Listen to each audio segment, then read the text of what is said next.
Stay right where you are because the moment has almost arrived. Yes, we've been waiting 5 months for its return, and the brand new series of Live and Kicking is literally just a few seconds away. And they've got fantastic new guests as usual. Tom Jones, S Club 7, Bewitched, they're all going to be there live in the studio, as are Blobby, and of course the Leprechauns will be back as well. And don't forget, they've got 2 brand new presenters. Steve Wilson and Emma Ledden will be there to guide you through 3 hours of fun-packed entertainment. So don't put the kettle on, don't go to the loo, stay right where you are. The new series of Live and Kicking is next.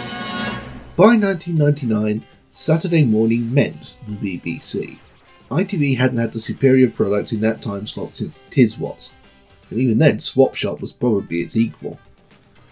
The format was solid, immutable and unstoppable. Live and Kicking was the cornerstone of CBBC itself. When its immensely popular presenting duo left simultaneously at the end of its 6th series, the corporation barely even shrugged. The pair hired to replace Zoe and Jamie were almost as unknown as their predecessors were now massive. That didn't matter. They were also about as unfamiliar to each other as they were to the viewers. But then it's not like any of the other pairings were established double acts in themselves. ITV just tried implanting an extant double act into SatAM, and the last time they looked, it wasn't going too well. Live and Kicking was unstoppable, and so were the BBC. And who'd ever heard of pride coming before anything other than massive success?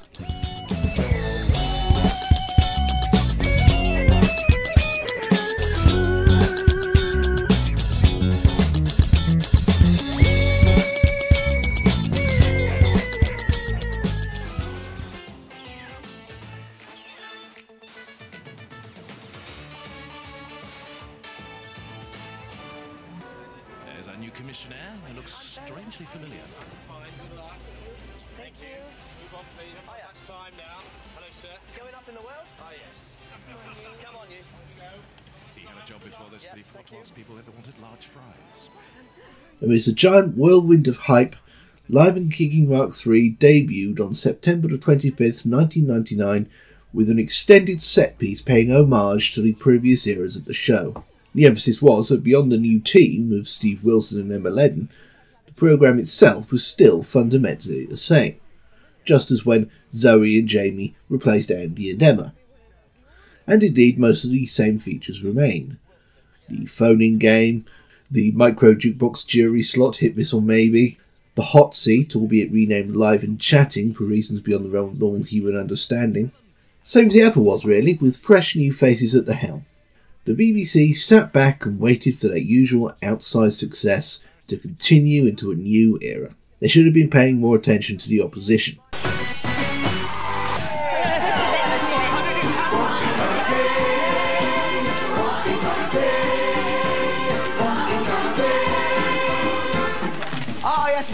Wonky, thanks very much to Chris Day. He's a bit of a dance. I like it early on. Sorry, Aunt, I was late with the horn. Oh, brilliant. That's a shame, isn't it? Early on we had SMTV Live had got off to a pretty poor start, but Nigel Pickard had faith.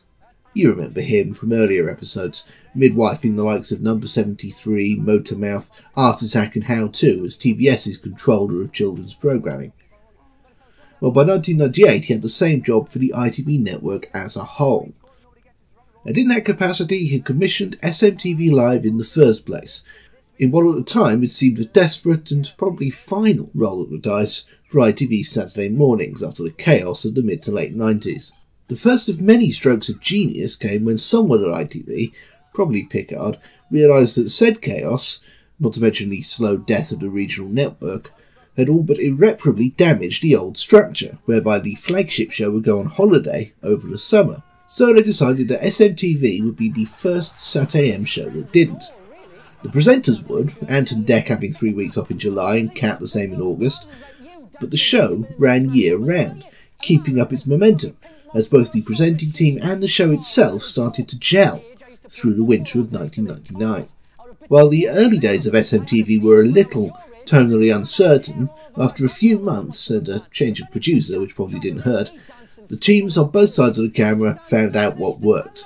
Under the launch producer, Rick Blaxall, defecting from Top of the Pops, it was a little too concerned with being hip and now, hence hiring 2 pop stars to host it, The thing is, Ant and Dec were never really that good at being cool and hip, even when they were PJ and Duncan.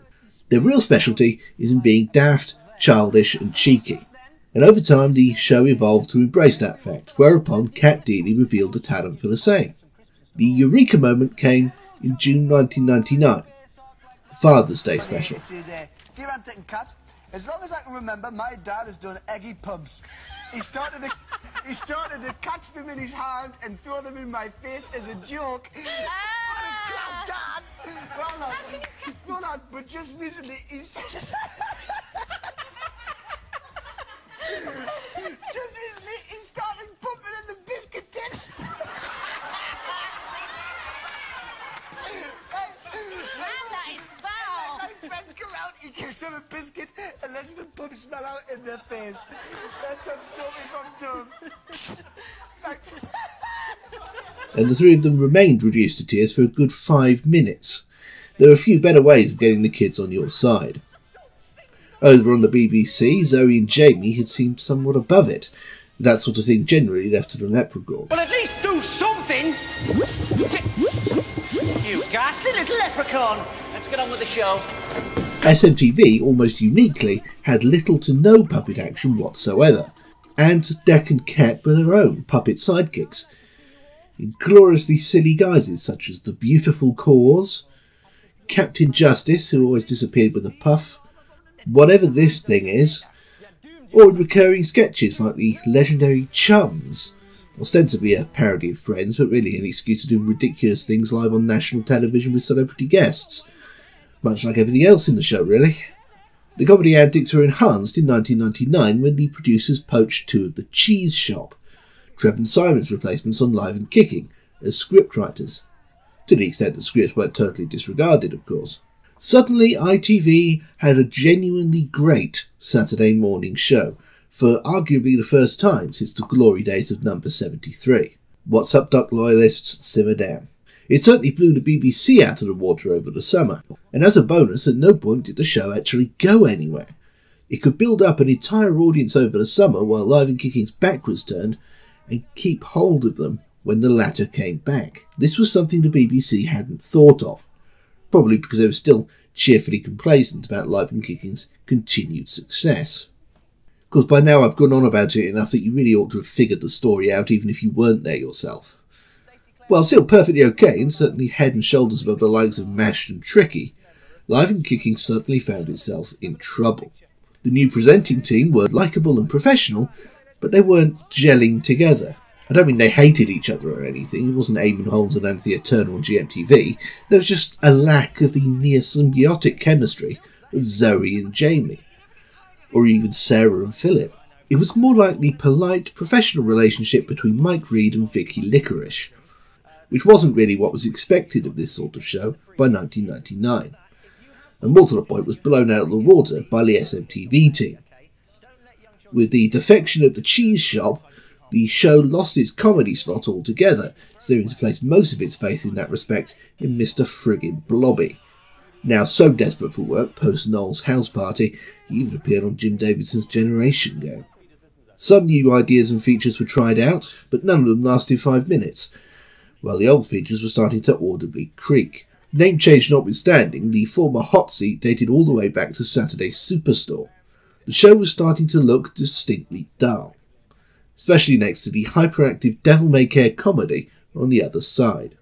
Suddenly Live and Kicking was in shtuck, and no one knew how to get them out of it. The Australian double-act Supergirlie were belatedly parachuted in at the start of 2000 to fill the old Trevor and Simon gap, but by then the damage had been done. When ITV gained the UK terrestrial rights to Pokemon, all bets were off. The biggest kids show on the face of the earth, added to an already successful mixture, sealed SMTV Live's place in the landmarks section of the kids' TV history books, right next to Going Live and Tiswas. Live and Kicking's response to the acquisition of Pokemon was to throw in Season 1 episodes of The Simpsons, which is almost heartbreakingly tragic.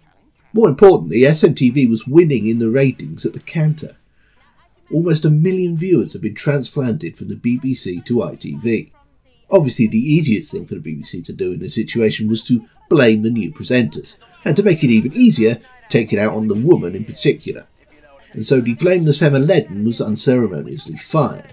But after much deliberation from both sides, Steve Wilson eventually joined her, citing the fact that whether he stayed or not, SMTV Live was kicking their ass, and would continue to do so. The BBC had to do something though, and as it sat in the garage over the summer, Live and Kicking was rebuilt from top to toe.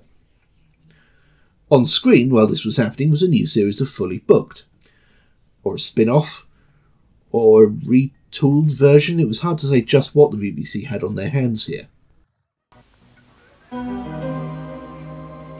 It's 8:45, it's Saturday morning, and I am Keith Duffy. I'm Agent Heavener, and we're live on BBC One. I'm Vernon Kay, and here are today's agents.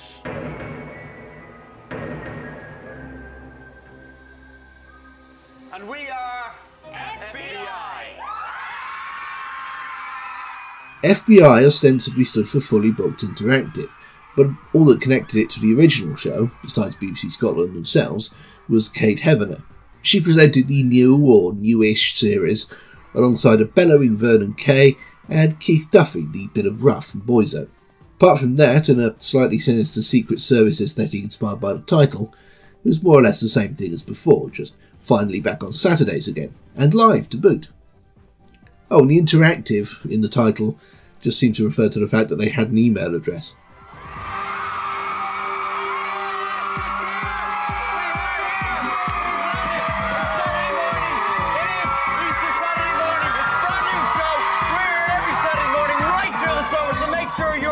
Yes, for the next 22 weeks we're going to be bringing you the absolute best in guests, celebrities and entertainment.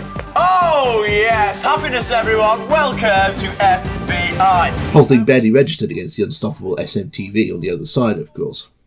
Then in September, the world beheld the all-new Live and Kicking, and it really was all new, from the title sequence down. The time is now. A time for change. The evolution has begun. Katie Hill, Otis, Trey Farley, Sarah Kaywood. Live and Kicking. Don't flick with us.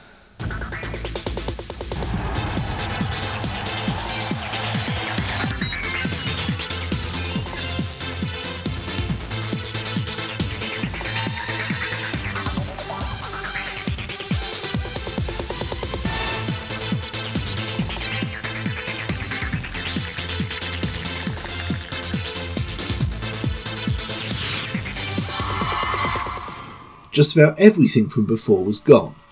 The Leprechauns, Supergirly, Mitch, Mr. Blobby, thank God. Even the phone games and the hot seat. Even the two-presenter system was gone. Now there were 4 of the bastards, possibly as insurance against any given combination, not jelly that Steve and Emma hadn't. Your hosts were Katie Hill of Blue Peter, the misspelt Otis Dealey, tiny dancer Sarah Kaywood, and hitherto unknown half-Filipino MTV VJ, Trey Farley. The producers had clearly looked at SMTV Live and decided that the key to success, or at least to denting the other guy's success, was more vibrancy and edginess, which translated into yelling and gunge and no serious items whatsoever. It was basically fine, if loud, and had it been up against Scratchy & Co., or even What's Up Doc, simmer down, it probably would have won the ratings battle. But it wasn't. It was up against SMTV Live in what was now its Imperial phase. And what's more, wasn't offering anything that show hadn't been doing better for longer.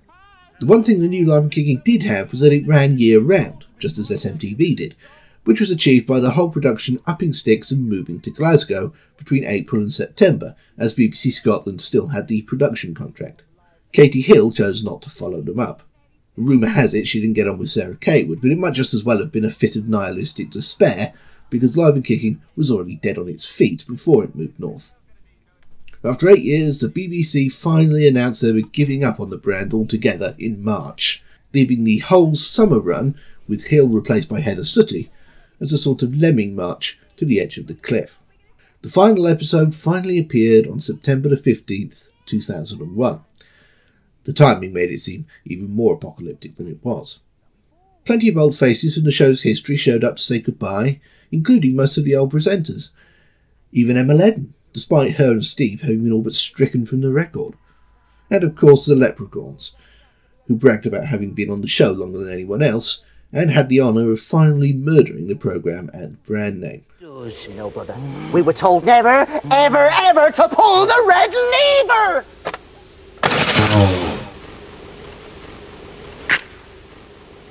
Missed it. Missed out.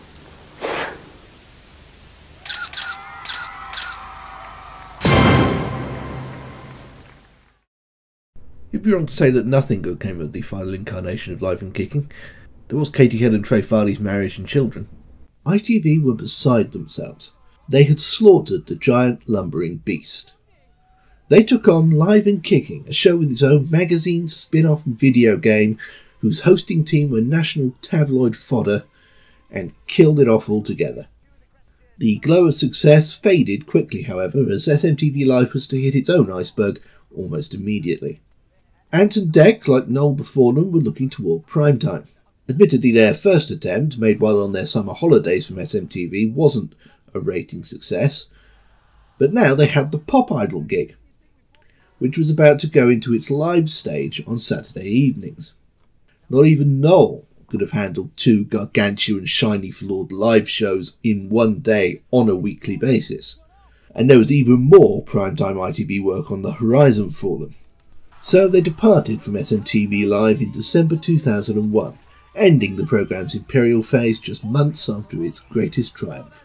Kat Deely initially stayed on alongside three new co-presenters: Tess Daly, her own northern equivalent, Brian Dowling, who just won Big Brother but is a nicer guy and a better presenter than that makes him sound, and the faintly random choice of James Redmond, a Hollyoaks star who looked a little like Tom York in an alternate universe where he didn't develop ptosis and formed a boy band instead.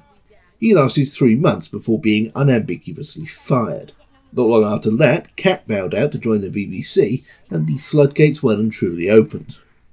In what turned out to be its last year, SMTV Live went through about 86 presenters, including half of Steps, a vaguely untrustworthy-looking Scotsman, someone from Shortland Street, and a ludicrously fresh-faced magician. I think I presented it for a couple of weeks there. Nothing really had a chance to gel with anything else, and the show went into freefall. It was probably still preferable to the opposition, though.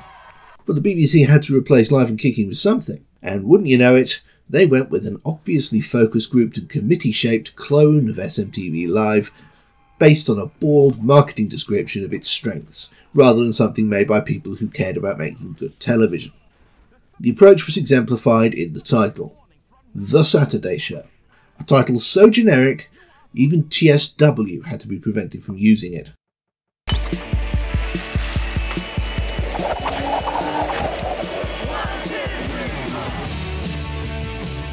Attitude was the order of the day, which was unfortunate on a number of levels, not least the simple fact that this was the BBC, for heaven's sake, not Channel 4 and the Jeremy Isaacs.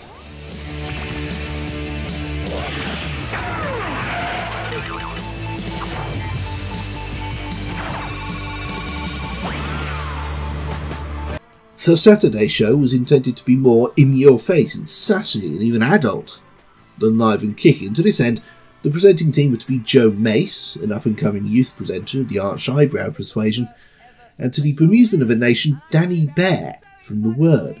They also had a house band, eventually christened Stamford Amp, a bland post-Britpop outfit whose main job was to introduce that week's guests with a bit of instantly forgettable guitar rock.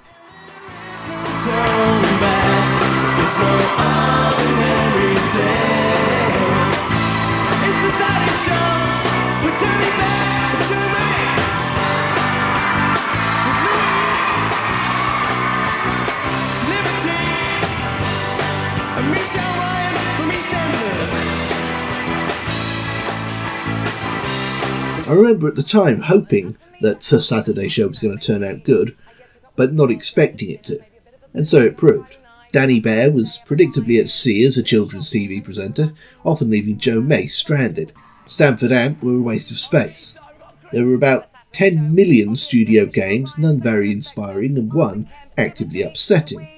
It didn't do much to harm SMTV's ratings during the 6 weeks Ant and Dec was still there, although ratings rose when they left and their show started to fall apart. Like the last incarnation of Live and Kicking, the Saturday show was conceived as a year-round proposition, still with the obligation to move up to Glasgow for the summer. Mace and Behr's contracts only ran for that single year, and both voluntarily decided not to renew them. It seemed the Saturday show was a failure. The BBC were on the verge of axing the whole thing, but then they decided to hell with it, they'd just retool it out of all recognition instead.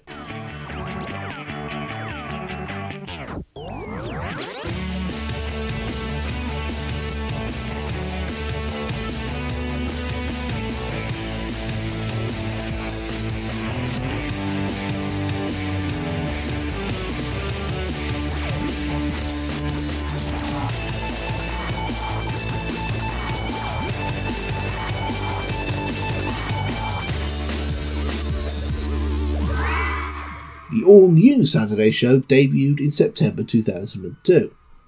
Fern Cotton was hired to present, alongside a random Pontins bluecoat from Newquay called Simon Grant.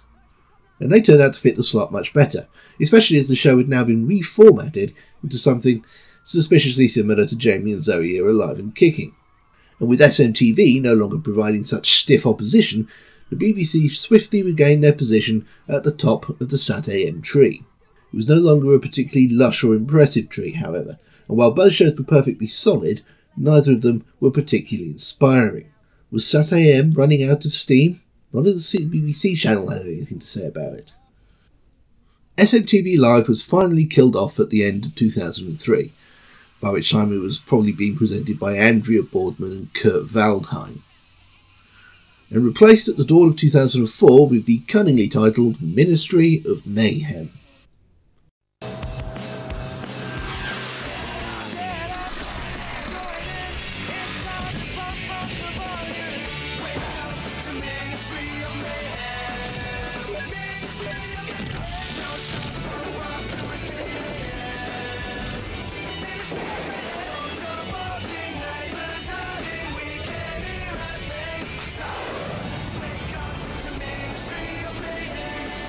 Your hosts were Stephen Mulhern, the chirpy magician from the dying days of SMTV, likeable CBBC defector Michael Underwood, and up-and-coming CITV host Holly Willoughby. And it was perfectly fine. The title was a little misleading, promising as it did Tiswas and Anarchy, while the show itself just delivered the usual celebrities, games, and a bit of mess but not too much. A sort of diet SMTV Live, really. Like I said, it was okay. And again, had it been up against the Cotton Grant Saturday show, there would have been quite a serious fight, albeit an uninspiring one. But it wasn't, because 2002 had seen the debut on the CBBC channel of a relatively small-scale programme in the old SatAM slot, and indeed Sunday morning too, starring Richard McCourt and Dominic Wood, called Dick and Dom in the Bungalow.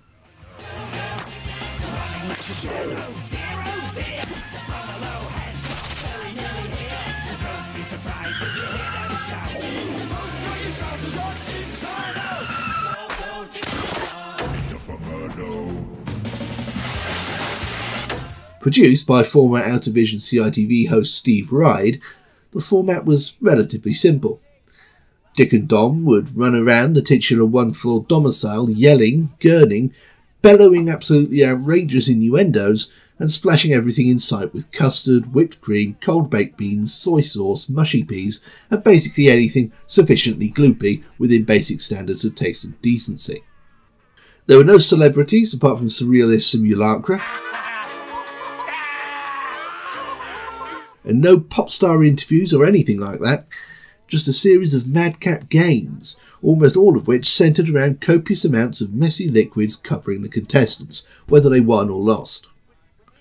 The cleanest it ever got were the outside games, involving Dick and Dom cheerfully humiliating themselves and passers-by by gluing their faces to people's backs, or in a feature almost touching in its simplicity, simply taking it in turns to yell the word bogies in a public place at increasing volume. Bogies! With the loser being the one who bails out first. The whole thing culminated with creamy muck-muck, an apocalyptic all-out fight to the death with custard, peas, and a terrifying substance known only as Dirty Norris, while the credits rolled to Ace of Spades. Needless to say, this was completely brilliant. Episodes were often repeated later in the day for the adults to chortle at the quite shameless double entendres and increasingly demented comedy. And yes, it got its fair share of complaints. It was even decried in Parliament at one point, by a Tory MP naturally. Inevitably, the Saturday show's year-round structure was curtailed in September 2003, so Dick and Dom could move to BBC One and make Ministry of Mayhem look like Panorama by comparison. It's not an original observation, but it is an instructive one, that while Dick and Dom were on BBC One restaging famous historical massacres with buckets of custard, Ministry of Mayhem featured an all-out spelling competition. There was no contest. Even Holly Willoughby in a French maid outfit couldn't tempt viewers away. After 30 years, the roles had reversed themselves. The BBC was providing anarchy in the purest form imaginable, and ITV were providing the sensible alternative.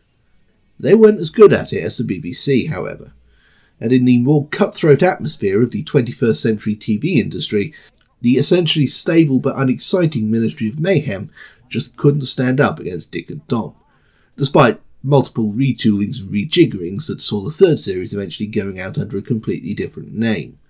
By now, with British TV spread thinly through dozens of channels, both of the main broadcasters were growing weary of the competition. The Saturday morning time slot just wasn't particularly special anymore. Now it wasn't just a straight fight between BBC One and ITV.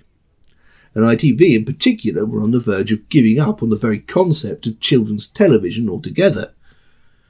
After a season of Holly and Stephen's Saturday Showdown, ITV's children's department was shut down altogether. There hasn't been a national ITV SatAM show since, although STV tried to relight the torch, for the Scots at least, for a few months in 2009. Oh, and they're scrambled, I suppose, but that runs in the old TVAM hours of 6 to 9, which makes it the air to the Wide Awake Club, not SMTV Live. Them's the rules. You might think this makes the BBC the final victors, but the truth is they'd already given up too. The Saturday show had long since withered on the vine, reduced to 90 minutes, forced to share its slot with a sort of high-concept Going Live, ostensibly hosted by a fairy, and finally retooled for the second and last time and left to die. Dick, Dom and Steve Ride voluntarily packed in the Bungalow after just 5 series, in the punk rock spirit of quitting while you're awesome so you never get rubbish. While this was absolutely the right thing to do from an artistic perspective, not to mention a basic regard for their own personal physical and mental health, it left both the viewers and the BBC bereft. The writing was on the wall when the second half of Dick and Dom's last season was moved to BBC Two, to make way for Saturday Kitchen, a show where people cooked food and talked about it, live.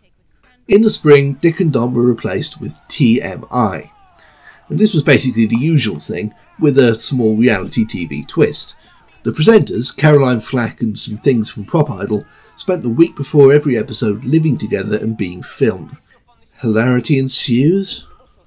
It was okay enough to last a few years, but only one of those was on Saturday, and even that was on BBC Two.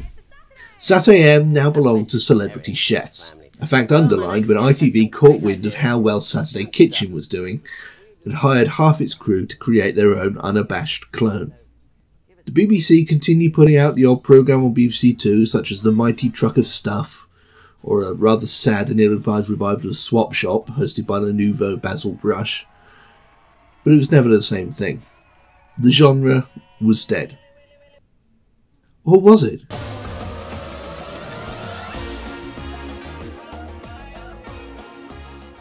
Because last year saw the debut of a new 2-hour programme featuring a suspiciously familiar mixture of features, games, interviews, music and mess. Hosted by 2 fresh young things called Johnny Nelson and Yasmin Evans, alongside Hacker T-Dog, the BBC's best puppet star for years. It's called Saturday Mashup, and by all accounts it was pretty good. good enough to come back for a second series running currently. Okay, so it's only live on the CBBC channel, but that only makes a difference to those of us old enough to remember how it used to be before there were dozens of channels to choose from.